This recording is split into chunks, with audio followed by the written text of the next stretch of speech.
In this video, I'll show you how to remove the radio of your Honda CRV. First thing is you need to go just under this panel and you'll see two Phillips screws.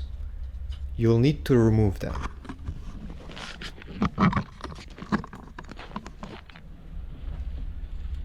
So take your Phillips screwdriver and carefully remove them one by one. Now we can try removing the panel around the radio.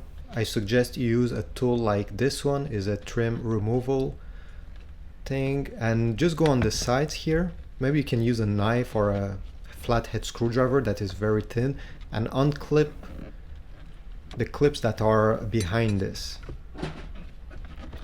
And once you've done it, you can just pull it and it will come right off. Put this aside, and there are 4 other Phillips screws on the side of the radio.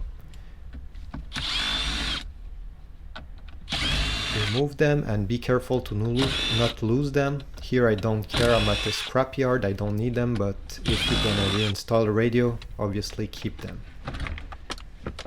And you can just slide the radio right off after doing this. You'll have some connectors on the back, and it's easy to remove them. You just need to press on the tab that is on the top and pull the antenna without pressing any tabs. So now we have the radio, but as you can see, there's still some brackets on each side. If you want to use this bracket to install your new radio, well, of course you'll need to remove them. There are 4 Phillips screws on each side. Thanks for watching, and please leave a comment and like this video if it was helpful.